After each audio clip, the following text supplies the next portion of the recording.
Orang- Sebentar, maaf ya, ini tadi ada masalah, jadi baru apa bisa on. Ya saya mau ini apa setelah memenuhi kemarin ya sebetulnya meskipun ini online ya, mas sebetulnya lebih enak offline untuk menjelaskannya. Mudah-mudahan Jumat depan bisa offline, tidak ada kendala mudah-mudahan. Jadi ini ada kayak masuk semua ya, harusnya banyak banget. Kalau masuk semua nggak usah ini nggak usah saya absen semua aja. Terus, ya kayak semua ini ya. Jadi ada mana tadi? Sebentar. Iya, eh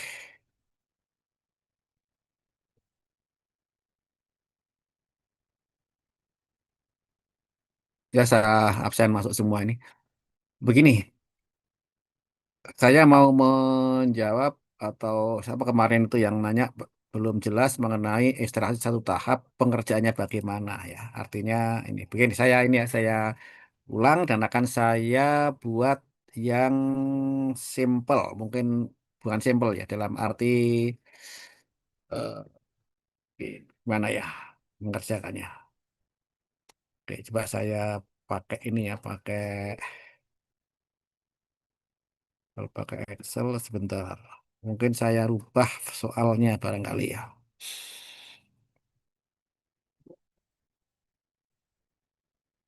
Oke, saya share screen. Baik ya, saya mau menjelaskan perhitungan atau bagaimana cara menentukan ekstrak dan rafinat di dalam ekstraksi satu tahap dan nanti yang banyak tahap sekalian. Karena kebetulan yang banyak tahap itu kemarin saya tidak bisa online ya karena saya lagi di kereta, jadi saya nggak bisa ini ya.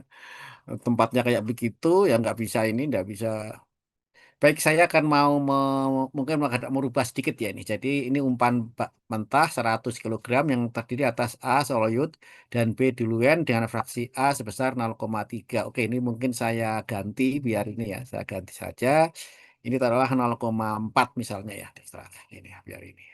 Nah, jadi agak beda. Ini saya buat. Nah, sekarang saya mau ke sini. Nah, di sini ini tadi adalah 0,4. Sementara di sini kan 0,3 ini tadi ya. Nah, jadi ceritanya begini. 0,4 dan dia berada di posisi yaitu hanya terdiri atas A dan B.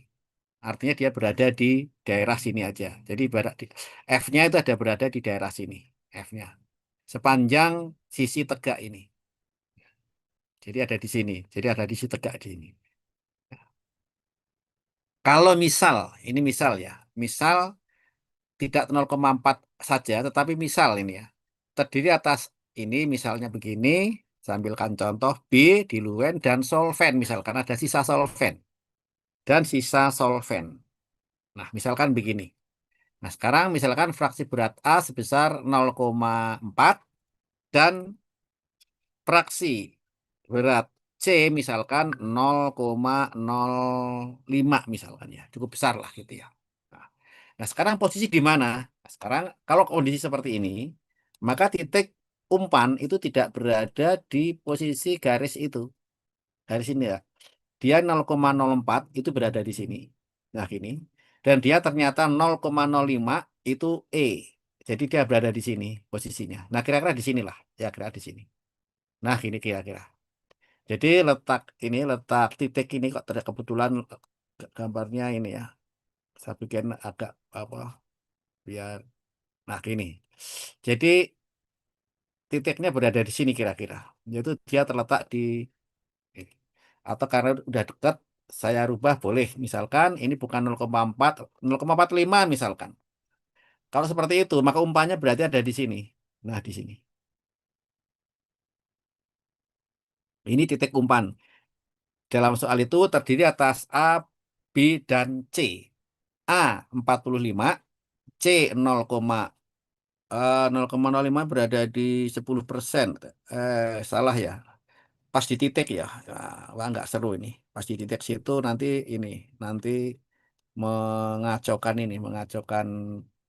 Bentar, saya pilih 0,5 aja ya. 0,5 biar di atas ya. Ini 0,5 misalkan 0,05. Oke, jadi titik umpan berada di sini.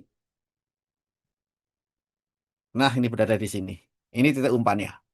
Jadi F berada di situ kalau nilainya adalah A-nya 0,5, kemudian C-nya 0,05. Jadi masih mengandung C, jadi ada di sini. Nah, sekarang kita kembalikan deh. Kita kembalikan, sekarang ini saya ganti 0,4. Ya. Kemudian ini tidak mengandung A, biarin B, C, biarin aja. Jadi gini. Sekarang kita mulai 0,4. Jadi C tidak ada. Maka di sini adalah 0,4, berarti dia C-nya 0, berarti ada di garis ini. Nah, sekarang F ada di sini, di titik 0,4. Nah, ini. Ini titik F. Ini saya dekatkan, F-nya berada di sini. Nah, kemudian kalau diekstrak dengan pelarut murni. Kalau itu pelarut murni, berarti dia hanya C saja, yaitu berada di ujung sini persis. Sehingga kita dapatkan C itu adalah berada di titik ini. Sebentar, ini. Nah, C berada di titik ini. Nah, di sini. C ada di sini karena pelarut murni. Ingat, pelarut murni berarti berada di ujung. Kalau pelarut itu tidak murni, nanti bisa berada di dalam segitiga ini. Jadi pelarutnya murni di sini. Oke. Nah, setelah selesai di sini, berarti ada F dan ada S. Ini adalah solvent. Oke, di sini saya gambarkan. Jadi ini adalah di sini. Ini S, solvent. Nah, ini S ya. Ini S, solvent. Nah, begini. Berarti kalau kita mencampurkan antara F dan S, maka akan ada campuran yang namanya M. Atau campuran M itu terdiri atas F dan S. Kalau F-nya 100, S-nya 200, berarti M-nya total itu berarti 300. 100 tambah 200. Dan dia berada di titik antara F dan S. Oleh sebab itulah kita buat garis yang menghubungkan antara F dan S. Kita buat garis di sini, kita hubungkan ke sini. Nah, ini adalah titik atau posisi M, pasti berada di sini M itu. Nah, M berada di posisi itu. Cuma di mana posisinya sekarang? Kita ingat perbandingan antara F dan S.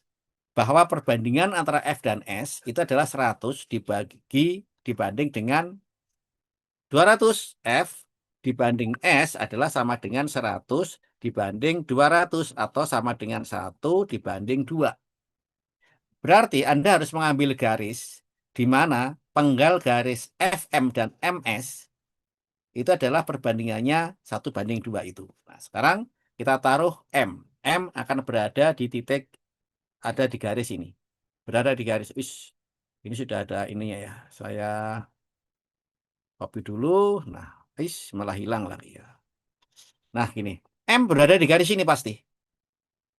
Nah, cuma perbandingannya sekarang kalau ini titik M, maka kita cari penggal garis yaitu antara titik M dan F dan titik M dan S. Sekian demikian sampai kita peroleh yaitu kita penggal garis F ke M dibanding dengan S ke M, nih, F ke M dengan S ke M itu adalah sama dengan ingat bahwa ini penggal garis itu akan kebalik nanti bahwa FM F ke M itu nanti adalah miliknya S.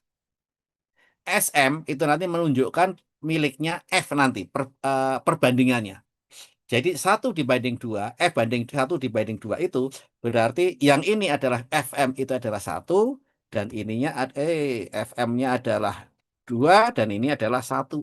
Atau saya balik deh penggal garisnya biar sama dengan itu S, ini FM. Itu 2 dibanding 1, 1 dibanding 2. Jadi posisi titik ini M kita pilih kita tanggal di sini titik M ini harus kita cari posisinya di mana.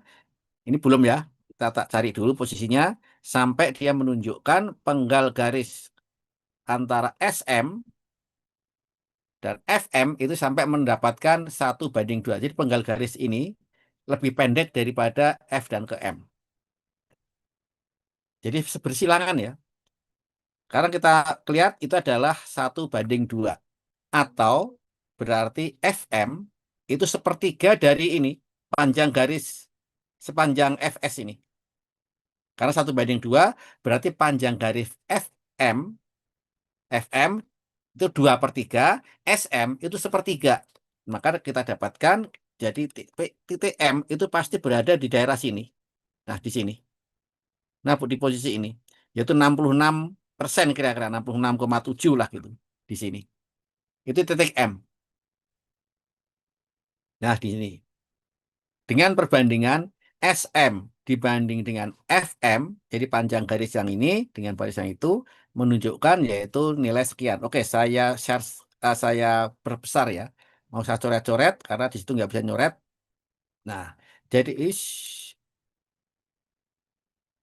ini kok. Nah, pointer, highlighter aja lah ya. Nah, ini ya, jadi garis ini sepanjang ini dengan ini harus dua kalinya. Jadi SM itu harus dua kali dari garis setengah dari FM ini. Ini satu, ini dua ya perbandingannya ya. Kemudian 1:2. Jadi kalau F dibanding S 1:2, maka nilai satunya itu terletak jauh dari F. Yang dekat dengan F itu adalah miliknya S. Kenapa seperti itu? Logikanya begini, bahwa di dalam garis ini, maka semakin mendekati S, berarti S semakin banyak. Jadi kalau titik itu kita bergerak dari F jalan ke sini, nanti sampai ke titik S, maka sampai di sini S murni berarti.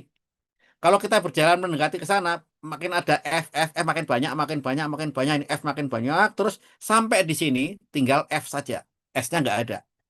Jadi penggal garis ini menunjukkan berapa jumlah atau fraksi dari campuran itu.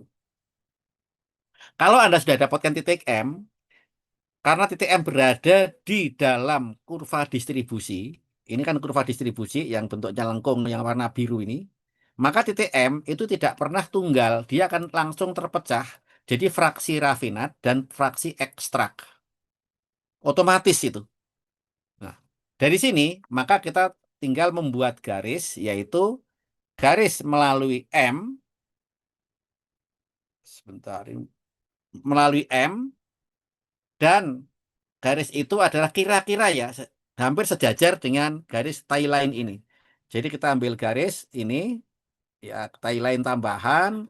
Ini saya kasih titik-titik biar ini biar apa? Biar agak berbeda karena memang itu titik-titik sebetulnya tidak ini ya, bukan garis ini, bukan garis utuh itu ya. Nah, ini kemudian saya perbesar biar kelihatan. Nah, ini. Garis ini adalah garis tie line tambahan sebetulnya. Kira-kira saja deh.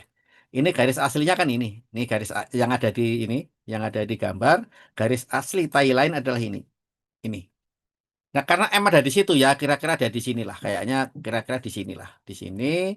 Dan ini kita perpanjang sampai menyentuh garis yang biru. Bukan garis hitam ya, garis yang biru. Dan ini juga menyentuh seperti ini. Nah, kira-kira seperti ini. Dan titik yang ada di sini adalah titik rafinat, sementara yang di ujung sana itu adalah titik ekstrak. Jadi titik ini hati-hati bukan di garis tegak ya, tapi di garis yang berwarna biru, yang lengkung itu. Jadi titik yang ini adalah yang titik berwarna biru. Kita kasih warna biru deh, biar ini ya. Biar ini mana tadi? Biar sama dengan itulah, ini biru. Ini shape ya, maaf. Shape berarti ini ya. Nah, yang berwarna biru itu. Jadi dia berada di garis yang berwarna biru ini. Kemudian yang ekstrak itu berada di ujung sana, di ujung yang sebelah sini. Nah, ekstrak ada di sini. Dan ini kebetulan berimpit ya kebetulan antara garis biru dengan garis hitam ini. Jadi garis biru yaitu garis yang sebetulnya dia memang ini yang garis hitam ini garis segitiga ini dengan garis biru yang garis kurva distribusi yang lengkung ini kebetulan ketemu jadi satu. Jadi makanya ini ya hampir jadi berimpet gitu jadinya. Nah, begini. Udah. Nah, sekarang kita cari koordinat yang titik biru dan merah itu jadinya sekarang. Koordinat titik biru itu kira-kira sekitar A-nya kira-kira sekitar 6, ya kan? Kalau 5 ada di sini misalnya kalau kita gambarkan ini 5 ada di sini, taruhlah ini saya mau ini, nah ini 5 di sini, ya ini kira-kira 6 lah kira-kira. Jadi rafinat mengandung aseton sebesar 6% rafinatnya. Kemudian dia mengandung berapa persen ekstrak di rafinatnya. Kita lihat ini kecil sekali di sini ya. Menuju C-nya kira-kira sekitar 1% lah kira-kira. Ya kira-kira aja karena terlalu kasar nih. Kalau perlu diperbesar boleh lah ya. Artinya kalau Anda penasaran ini diperbesar boleh lah. Nah ini diperbesar begini. Jadi titik yang biru ini, maka ini adalah kira-kira sekitar 6% mengarah ke atas dan mengarah ke kanan itu 1% kira-kira.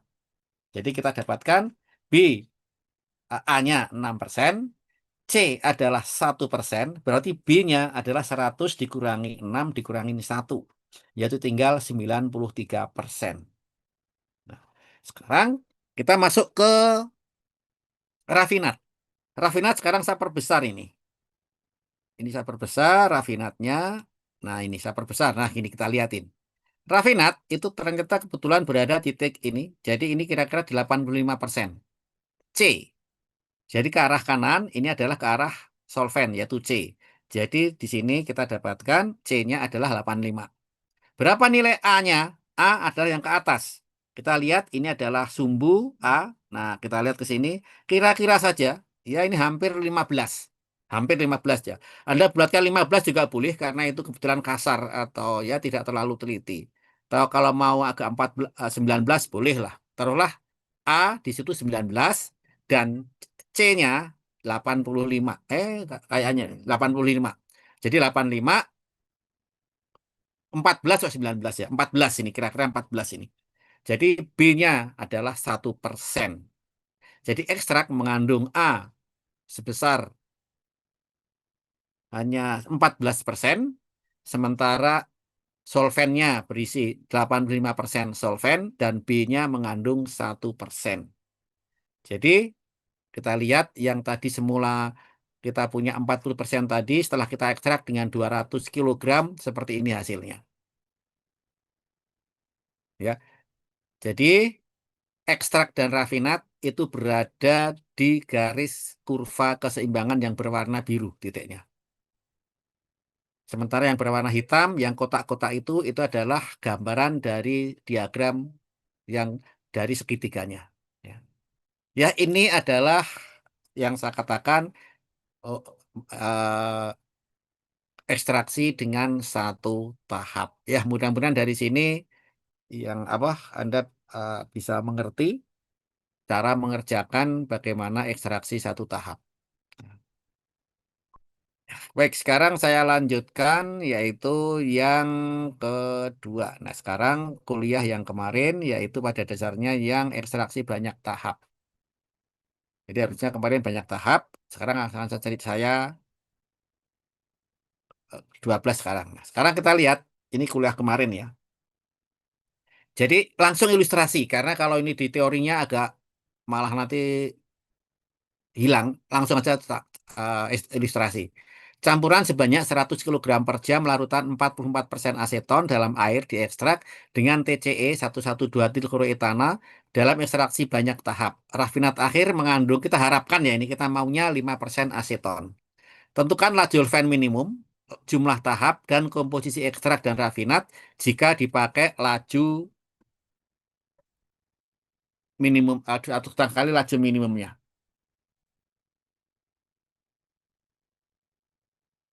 Maka ini enggak? Itu dulu. Ada. Nah, sekarang kita mulai dari sini. Anda perhatikan, letakkan titik F dan S sesuai dengan komposisi yang diketahui. Hubungkan F dan S serta Rn dan S. Nah, sekarang kita yang diketahui di dalam soal tadi adalah komposisi umpan, yaitu 44% aseton, taruh di sini, dan tidak mengandung C. Anda perhatikan, tidak mengandung C di situ. Kemudian, pelarutnya solvent murni. Jadi S ada di sini. Kemudian rafinat 5% A. Anda cari yang mengandung A, sisi rafinat ada di sini, yaitu ada di Rn ini. Hati-hati, ini tidak berada di garis tegak, tapi berada di garis kurva yang lengkung berwarna biru ini. Sudah 3 titik ini adalah titik utama. Udah ya? Tahu ya? Oke, meletakkannya. Baik, sekarang perhatikan di sini. Kemudian Anda garis F dan ke S di garis begini, dan S ke Rn. Garis ini panjang nih nanti. Kita perpanjang. Sudah kita garis. Setelah digaris, kita masuk ke sini. Nah, kita lihat, kita cari suatu garis yang melewati F. Dan dia berimped dengan tie line. Kalau tie line nggak ada gimana? Anda buat secara perkiraan saja. Sebetulnya ada cara yang agak eksak sebetulnya. Tapi nanti aja lah, mungkin kalau kita butuhkan, nanti saya pas offline atau di waktu yang lain. Untuk sementara, Anda boleh menggunakan tie line perkiraan berdasarkan yang ada di gambar itu. Jadi kalau kita lihat yang melalui F dan kira-kira nanti berimpit dengan tie line yang ada, jangan yang ada di sini ya. Tie line lain, karena tie line itu jumlahnya terhingga di sini banyak banget. Yang saya gambarkan cuma 3. Tie line itu bisa banyak sekali, jumlahnya tak terhingga. Garis-garis di situ. Nah sekarang cari garis yang kira-kira ya sejajar dengan tie line yang ada di situ lah. Kita dapatkan ini yang berwarna merah ini kira-kira di situ. Kemudian dari F ini kita garis kira-kira dapat mengikuti tie line dan ketemu di titik E minimum. Jadi perpanjangan garis ini yang di titik ini adalah E minimum, yaitu ekstrak minimum. Kita perpanjang di sini, maka ketemu di titik ini yang namanya nanti adalah titik pertolongan saja itu. Biasa dikasih nomor delta minimum. Nah, baik, Anda bikin segitiga seperti ini. Itu minimum. Berimpit dengan tie line. Oke. Sekarang, nah kita lihat. Kemudian Anda tarik dari E minimum itu ke Rn dan akan memotong garis Fs dan itulah titik pencampuran pada ekstraksi minimum. Jadi M minimum adalah campuran antara F dan S pada saat S mencapai minimum. Ya.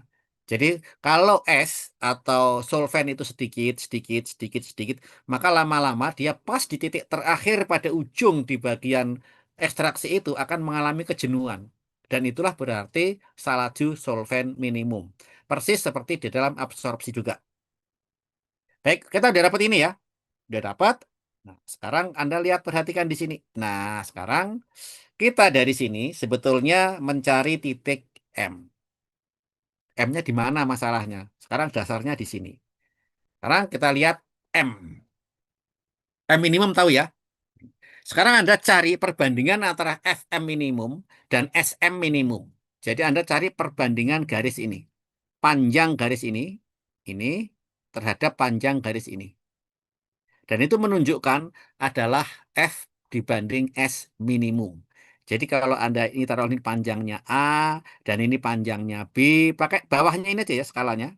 Maka F ya dibanding S itu adalah sama dengan adalah panjang dari A dibanding dengan panjang dari B. Dah, itu ya.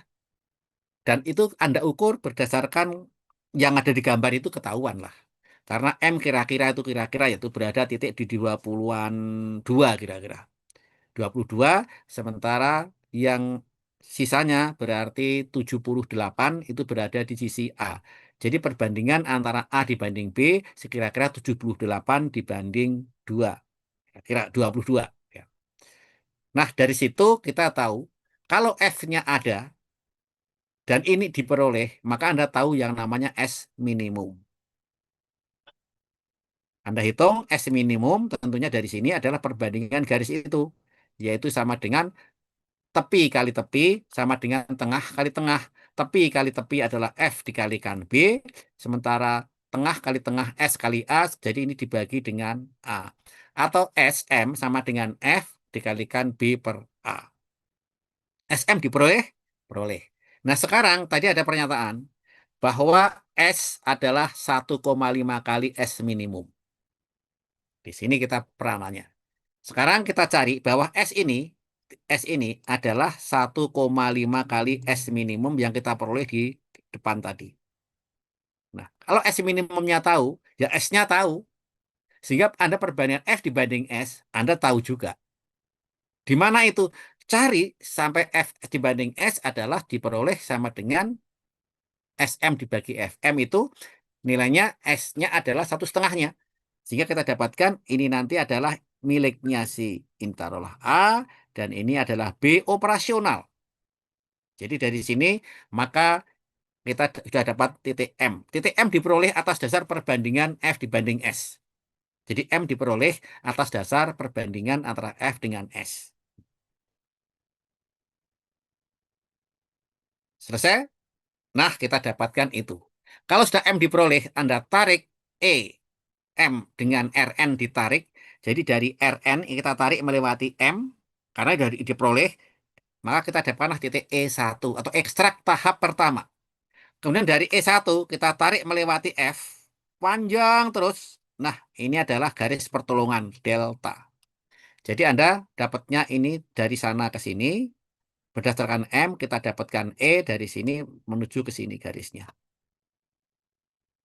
Ya kita peroleh delta. Dah, ini adalah kerangka yang nanti untuk menunjukkan jumlah tahap. Nah, sekarang gimana cara mini jumlah tahap? Kita mulai dari sini. Nah, ini. Dari mana diperolehnya? Perhatikan ini, perhatikan E ini.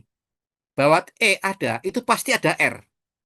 Ingat, sekali ekstrak akan dianggap seimbang dengan rafinat. Artinya, kalau ada E1, Anda cari R1 itu bisa. Dengan cara apa? Yaitu melewati garis pertolongan yang namanya tie line tambahan. Sekali lagi, tie line itu jumlahnya tak terhingga yang berada di situ. Yang saya gambarkan cuma 3. Sisanya kita gambar sendiri. Jadi garis yang ada antara E1 dan R ini, yang garis yang ada di sini ini adalah tambahan saja. Kira-kira kalau ini adalah di atas seperti ini, bawah begini, ya tengah kira-kira beginilah gitu. Sehingga kita peroleh adalah R1. Kalau R1 diperoleh, Anda tarik dari delta ini ke arah R1. Kita tarik ke sana, melewati R1, terus kita perpanjang sampai memotong kurva distribusi. Dan kita peroleh E2. Ingat, sekali ada E2, pasti ada R2. Sekali ada R2, ada E2, dan seterusnya itu bolak-balik. Sehingga begitu ada E2 di sini, Anda buat tie line yang melewati E2, tambahan lagi, kira-kira sejajar dengan garis tie line ini, dan kita peroleh R2. R1 dapat, R2 dapat. Dari sini kita ambil garis dari delta ke R2. Nah, di sini. Arah ke sana, sehingga dari sini melewati R2, memotong ke kurva keseimbangan kita peroleh E3. Begitu E3, maka kita peroleh R3 atas dasar tie line tambahan. R3 diperoleh, Anda tarik dari delta ini menuju R3. Terus memotong di kurva keseimbangan di E4. Begitu ada RE4, berarti ada R4. R4 ada di sini. Nah, R4 melewati garis tie line tambahan, kita dapatkan R4, titik di sini selesai. Kita tarik dari delta menuju ke R4. Set gini. Terus bablas sampai menyentuh kurva ke distribusi dan kita peroleh E5. Nah, setelah E5 kita buat lagi tie line yang melewati E5. Dan kebetulan garis tie line ini ternyata nyampe ketemu dengan RN. Jadi kita tarik garis seperti itu sampai ke RN. Gimana kalau tidak nyampe RN? Ya harus sampai RN. Kalau melewati nggak apa-apa, nggak apa-apa. Lebih baik harus sampai melewati. Nah, dari situ kita peroleh berarti dari ekstraksi ini ada 5 tahap. Yaitu ada ekstrak 1, ekstrak 2, ekstrak 3, ekstrak 4, dan ekstrak 5. Kemudian ada rafinat 1, rafinat 2, rafinat 3, dan rafinat 5. 4, 5. Selesai, jumlah tahap ekstraksi adalah 5. Nah, sekarang kalau sudah kita tahap 5 diperoleh, maka kita cari berapa komposisi ekstrak dan rafinat. Ingat, ekstrak itu yang ekstrak yang ini, yang muncul, yang artinya yang nanti kita gunakan, itu adalah berada di ekstrak 5. Dan rafinatnya berada di rafinat Rn. Jadi titik 5 ini adalah tahap terakhir sebetulnya yang nanti kita dapatkan. Ya. Ini adalah bagian yang eh, rafinatnya, ini adalah ekstraknya. Ya, kita peroleh. Di mana posisi komposisi E5? Kita cari koordinat E5 itu. Sekarang E5 kita cari dengan menggunakan seperti tadi, yaitu bantuan dari grafik itu. Nah, kita perbesar nih.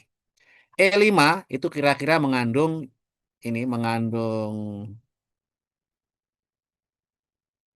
sebentar ini oh salah ya.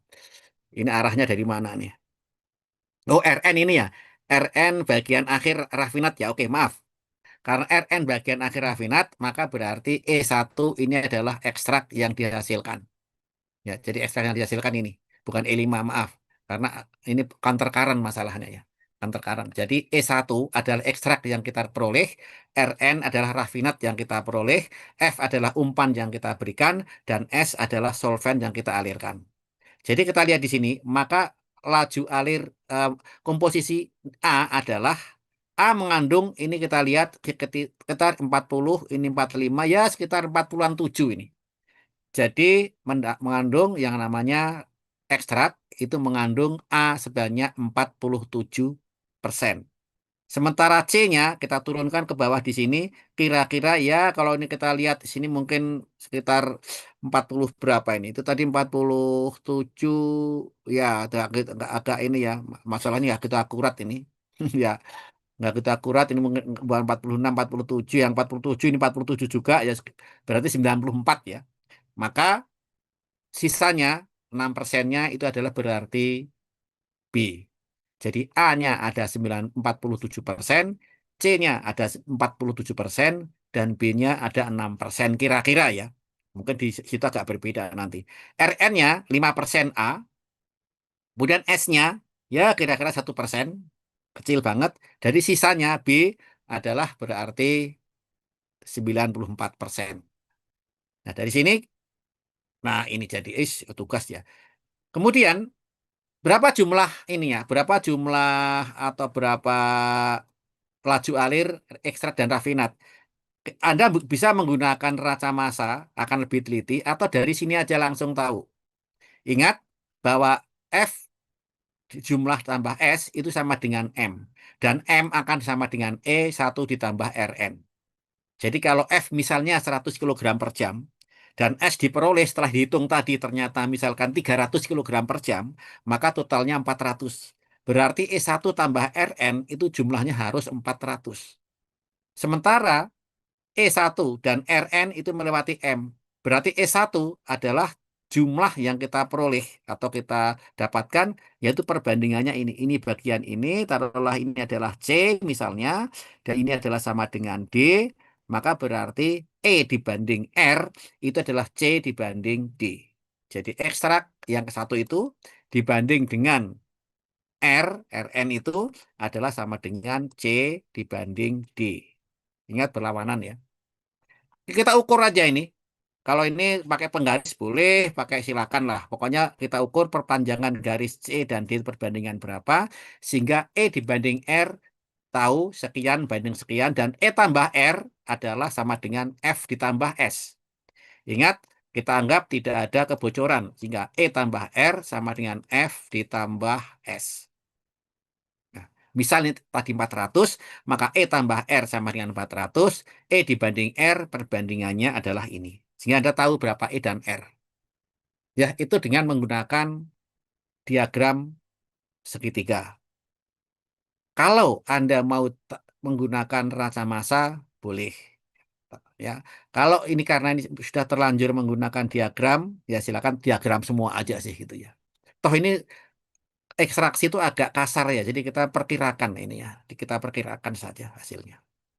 Nah, ini yang saya katakan sebagai tugas tadi, ya kita kumpulkan, Anda kumpulkan ke ini ya, dikumpulkannya jangan ke kultujian ya, ini masih yang lama ini, ke Edling aja ya, ini ya. Ya meskipun ke situ boleh juga sih ya. Nah ini ya, Edling aja lah. Ini sebenarnya soalnya sama dengan si contoh sebetulnya. Kalau kita perhatikan 44% juga sama, kemudian cuma nilai S-nya 2 kali laju minimumnya. Ini aja yang membedakan. Cara pengerjaan yang lain-lain persis sama. Jadi kita masuk ke 2 kali laju minimumnya. Gitu ya. Ya, ini dari ekstraksi yang kemarin. Ya bisa Anda kerjakan dengan cara yang mirip dengan saya jelaskan tadi. Mudah-mudahan jelas ya. Ya, ini kurva distribusinya kita gunakan itu saja. Nah, baik sekarang ini kita lanjutkan yang kuliah sekarang yang sudah saya upload ke Edlink yaitu ekstraksi padat cair ya. Oke. Kalau tadi ekstraksi cair-cair, sekarang ekstraksi padat cair. Ini memang hanya pengantar saja. Karena kita sebetulnya ada waktu sisa yaitu sekitar 2 minggu sebetulnya. Saya materinya hanya sampai minggu ke-14. Nah, nanti ada sisa 2 minggu itu sekaligus untuk mengganti kuliah kemarin yang bolong atau pas liburan atau kemarin juga ini. Artinya dengan materi 14 minggu ini saya harapkan Anda sudah bisa mengikuti lah gitu. Baik, sekarang ekstraksi padat cair. Yang jelas kalau padat cair itu adalah solvennya adalah cair yang diekstrak. Ya, yaitu yang di sini mother liquornya tidak ada, tapi dia diganti padatan. Dan ini malah banyak sekali digunakan di bidang industri. Industri malah banyak sekali menggunakan ekstraksi padat cair, yang orang menyebutnya adalah leaching ya. Dan menjelaskan faktor yang berpengaruh pada proses ekstraksi. Kita lihat sekarang. Pemisahan komponen yang terjerap ya artinya terperangkap di dalam fraksi berat dalam padatan tak aktif dengan bantuan pelarut cair. Bahan-bahan konstituen terlarut solut kemudian dimurnikan dengan cara kristalisasi atau evaporasi dan di sini terjadi perpindahan massa solut dari fase padat ke fase cair. Baik, sekarang kita lihat prinsipnya. Ada beberapa. Yang pertama namanya perkolasi. Perkolasi itu bahan mentahnya padat dialiri pelarut.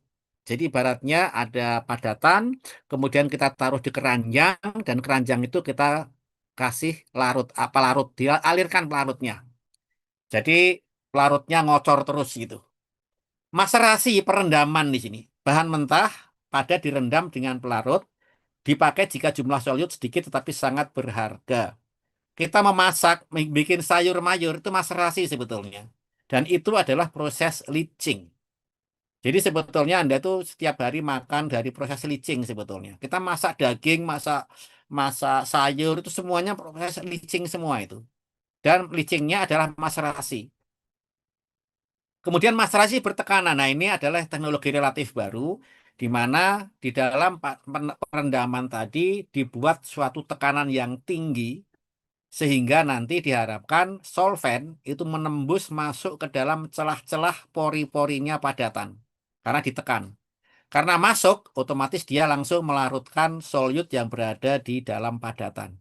Nah, nanti kalau tekanan kita hilangkan, kita gembos, bus gitu, secara cepat, taruhlah dari 15 bar, tiba-tiba digembos, bus gitu, maka nanti solvent yang berada di dalam padatan akan kaget, dan dia langsung cepat-cepat keluar, karena tekanan tiba-tiba berkurang. Akibatnya apa? Solvent yang membawa solut tadi, seakan-akan diloncatkan atau disedot ke luar,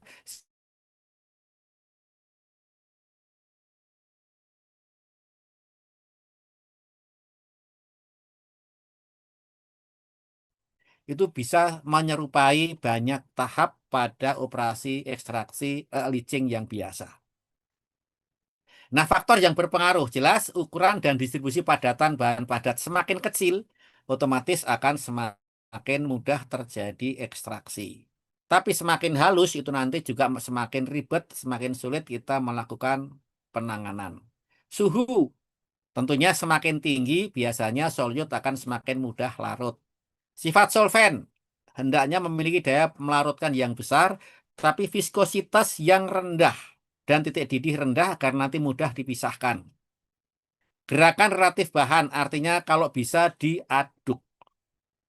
Ya, bisa. Oke. Baik, ini peralatannya. Kita lihat ada hot water, di sini ada sugar beet, kemudian ya sugar beet slices, jadi ada irisan-irisan sugar beet, kemudian diisi dengan air, melarutkan gula kembali. Ya gini aja sebetulnya. Kemudian ini seperti ini ember. Embernya berputar ini ya. Ini saya ambilkan dari Ginkgo Bliss ini. Jadi ada spray, embernya muter begitu. Kemudian nah ini pakai skru. Jadi kita lihat dry fit masuk pakai skru begini, dia dipaksa muter ke bawah, kemudian ke samping kiri, naik ke atas, dan akhirnya keluar ke atas. Solvennya masuk dari sini, dipaksa begini. Nah, ya ini memang lebih ribet karena harus menggunakan mekanik, tetapi hasilnya bagus sebetulnya. Kemudian yang tidak ada ininya, artinya yang tidak seperti ini kita lihat ini mixing biasa. Ini ada fresh solvent, ini ada fit solid masuk, diaduk, aduk, aduk, aduk, dan ini solventnya berlawanan arah dari kiri kemudian ke kanan, keluar. Ini concentrated solution. Maka ini ada cake di sini, ada pompanya untuk mengalirkan ke sini. Kita dapatkan extracted solid ada di sini. Jadi padatan sisa dari umpan, kemudian solvent beserta ekstrak yang dihasilkan kita peroleh concentrated solution di sini. Oke. Nah, sekarang kita keseimbangan dalam leaching. Anda perhatikan, kita tetapkan dulu A solute ya dan B inert atau lead solid. Hati-hati, B adalah inert atau padatan yang bebas dari solute dan dianggap inert. Tidak larut nanti. C solvent. Nah, sekarang perhatikan yang namanya konsentrasi itu tidak melibatkan padatan. Perhatikan konsentrasi inert atau insoluble solid dalam campuran atau slurry sekarang kita lihat. Nah, sekarang adalah kilogram B di sini dibagi kilogram A di kilogram tambah kilogram C. Kilogram B sama dengan kilogram A ditambah kilogram C. Anda perhatikan A itu adalah biasanya itu nanti akan larut ke dalam C sehingga A dan C itu nanti meskipun A mungkin padat tapi nanti campuran A dan C adalah larutan. Sehingga B itu adalah tetap padatan. Kalau Anda perhatikan di situ, berarti solute dibanding solution. Jadi N di sini, kalau Anda perhatikan, sesuatu konsentrasi yang tidak seperti biasa. Jadi konsentrasi fraksi massa, fraksi mol itu hanya di dalam cairan saja yang homogen, yaitu solute dan solvent. Untuk yang ada padatan, kita gunakan yaitu perbandingan di situ N, kilogram solid dibagi dengan kilogram solution. Nah, konsentrasi solid, Anda perhatikan di situ dibagi A plus C, tidak ada B-nya. YA, A dibagi A plus C, tidak ada B. Yang XA adalah overflow liquid, sementara YA liquid in slurry. Jadi Y itu adalah cairan yang terjebak di dalam slurry atau di dalam ampas. Jadi kalau kita mengekstrak padatan, maka kita akan mendapatkan yang namanya cairan ekstraknya itu nanti sebagai XA-nya. Sementara yang terjebak dalam padatan yang kita peroleh, maka cairan yang terjebak itu konsentrasi YA-nya adalah berarti liquid in slurry, yaitu A terhadap larutan antara A dan C tanpa padatan. Oke. Baik, sekarang kita lihat gambar ini. Nah, neraca massa dalam larutan berarti kan tidak termasuk padatan. Kita masukkan di sini L0 tambah V2 sama dengan L1 tambah V1 sama dengan M. Perhatikan ini hanya campuran biasa. Jadi ini adalah selari, ini selari masuk, ini adalah solvent keluar. Satu tahap. Kemudian ini adalah neraca komponen yaitu XA. Nah, dah. Jadi kita lihat ini dulu. Ini yang dalam larutan.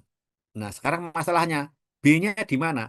Nah, B adalah tadi adalah N0, perhatikan N adalah perbandingan antara padatan terhadap solution. N0 berarti awal pada saat umpan. Kali L0, L0 adalah laju alir liquid. Jadi nanti kalau itu dikalikan, maka tinggal laju alir padatan bebas solute, bebas solvent. Jadi padatan inert saja. Ditambah nol yang nggak ada karena kita lihat solvent itu tidak mengandung padatan. Sama dengan L1 kali L1, N1 kali L1, ya ditambah nol karena nol solvent tidak mengandung padatan. Dan Nm kali M. Sekarang Anda lihat kurva yang berada di sini. Ne dibagi versus Ya ini adalah hasil percobaan laboratorium. Jadi ini diketahui N terhadap Ya. Ada yang lurus, ada yang bengkok, tapi nanti biasanya lurus ya biasanya. Nah, L0 itu berada di sini. Jadi L0 berada di garis ini. Kemudian, yang bagian absis ini adalah fraksi berat dari A yang berada di X maupun di Y. X adalah berarti di ekstrak, sementara Y adalah berada di cairan yang terjebak di dalam padatan. Ini dan ini kita lihat, ini V2 adalah cairan masuk. Kemudian kita dapatkan di sini kalau kita garis begini, kemudian ini NM campuran ini tadi, sehingga kita dapatkan NM-nya tahu, kita dapatkan M di sini, sehingga kita dapatkan ini yang garis putus-putus adalah tie line dan itu harus ada di dalam data. Artinya garis putus-putus ini adalah garis percobaan. Ya. Jadi idealnya memang sering ini bengkok, tapi nanti biasanya jadi lurus. Ya, ya ini adalah merupakan kurva atau diagram yang menunjukkan ekstraksi leaching tadi. Baik, sekarang leaching satu tahap. Nah, kita lihat seperti ini. Satu tahap saja. Ini adalah kurva keseimbangan antara XA dan YA. X adalah overflow. Jadi overflow atau limpahan ini cairan yang melimpah dari tangki tadi. Yang pada dasarnya itu adalah ekstrak sebetulnya ya. Kemudian YA pada dasarnya adalah cairan yang terjebak di dalam padatan. Dan cairan yang terjebak dalam padatan pasti lebih pekat daripada XA. Ya, pastinya lebih pekat karena dia terjebak di situ. Dianggap ada keseimbangan di situ. Nah, ini hubungannya seperti ini. Dan ini tie line. Ya, garis-garis yang menghubungkan keseimbangan antara daerah ekstrak dan nanti adalah daerah yang licat. Ya. Daerah yang rafinatnya itu. Ya, ini L0 plus V2, L1 tambah 1 sama, dan ini ya, sama dengan tadi. Baik, sekarang kita lihat kemudian, nah, liceng satu tahap, ini Ginkgoplis, halaman. Dalam pelindian atau liceng minyak kedelai, satu tahap memakai heksana sebagai pelarut. Sebanyak 100 kg kedelai yang berisi 20% berat minyak dilindi dengan 100 kg pelarut heksana.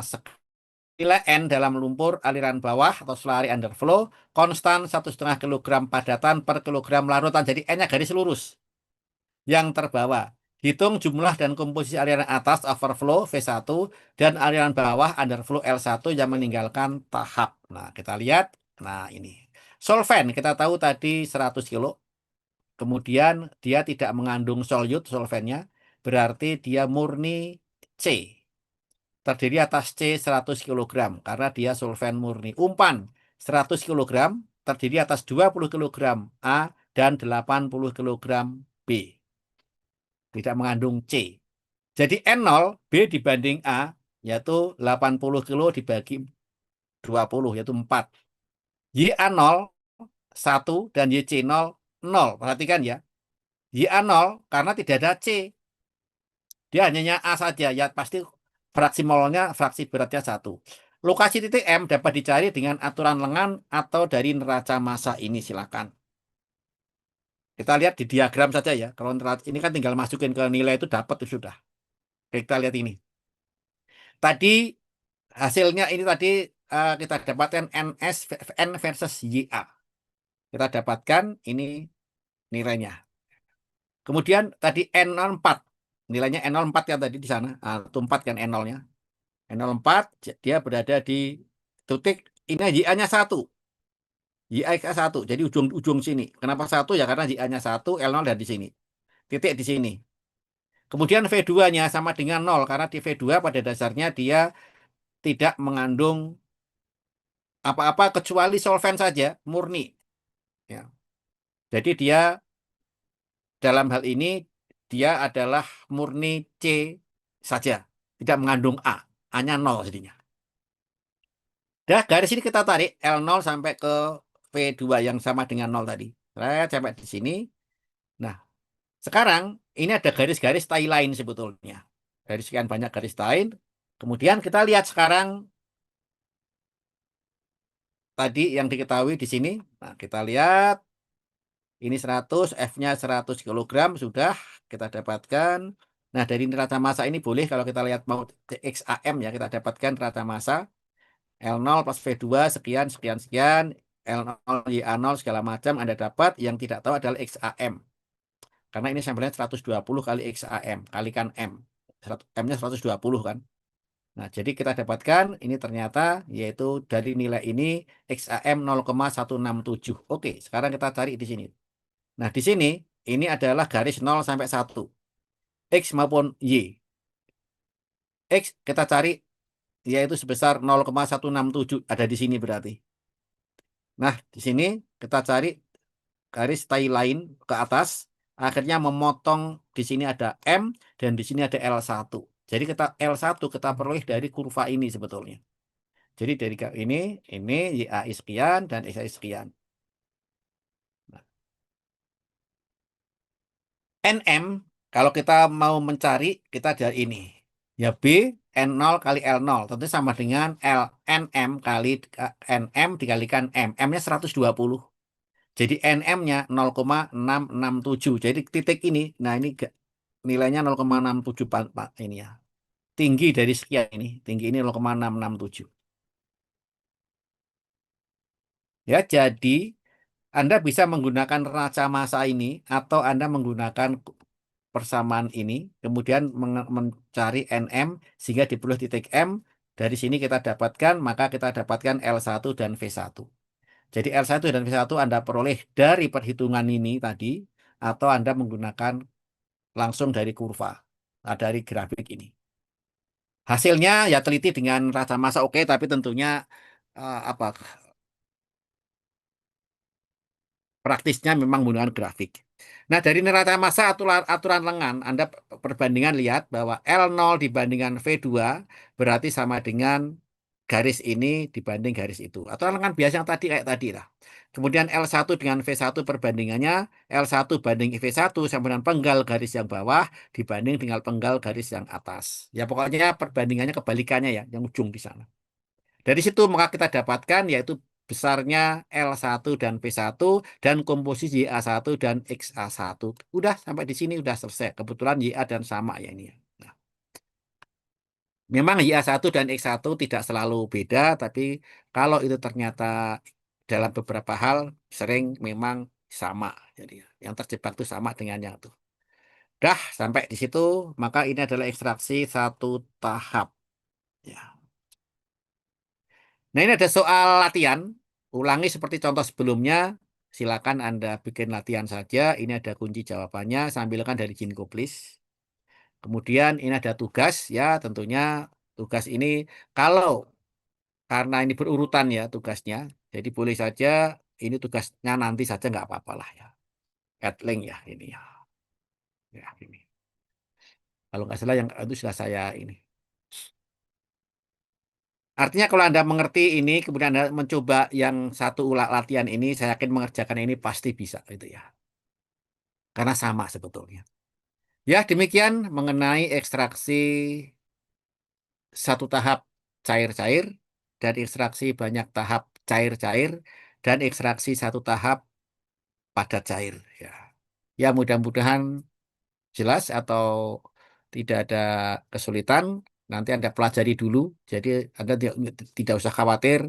Wah, kok susah ya Pak ya gitu ya. Ya memang namanya sesuatu belajar itu kalau awal pasti susah biasa lah. Ya, nggak apa-apa lah. Jadi nanti Anda lihat saja ininya, pelajari kembali. Anda bisa baca dari Jinko Place, dari buku yang lain atau dari internet. Anda tanya chat GPT juga boleh buat nanya-nanya. Baik, ada pertanyaan mungkin? Ya kalau nggak ada, ya sudah.